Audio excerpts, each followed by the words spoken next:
You said defeating ISIS requires defeating Assad, but wouldn't that also put us into conflict with Russia, a country that supports Assad? So doesn't that mean effectively Assad's there to stay? No, it doesn't, and that's the problem. The lack of leadership in this country by Barack Obama, John Kerry, Hillary Clinton, thinking that this is a policy that works, this policy of containment with ISIS, it's a complete, unmitigated disaster.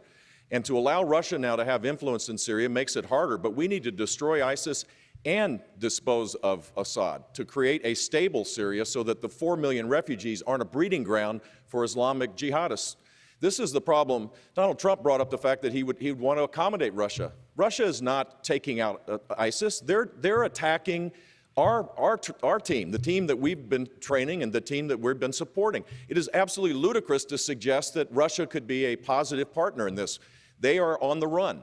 They are making, every time we step back, they're on the run. The question that you asked was a really good one about what you would do. What 3 things would you do? I would restore the military. The sequester needs to be reversed. I would have a strategy to destroy ISIS. And I would immediately create a policy of containment as it relates to Iran's ambitions and to make clear that we are not going to allow for Iran to do what it's doing, which is to move towards a nuclear weapon. Those 3 things would be the first and foremost things that we need to do in 2017. Mr. Trump,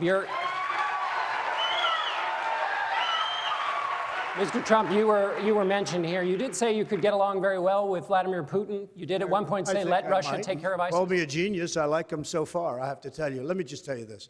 Jeb is so wrong. Jeb is absolutely so. That's just so you understand. You know what that is? That's Jeb's special interest and lobbyists talking. Look, let me just tell you something. Jeb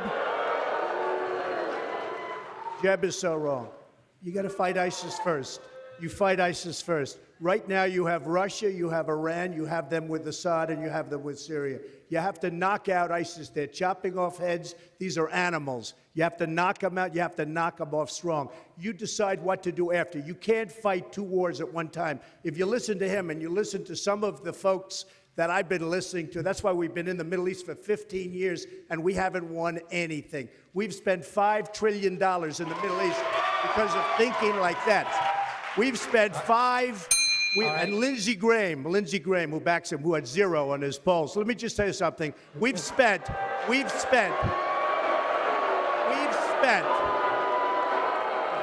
I only tell the truth, lobbyists.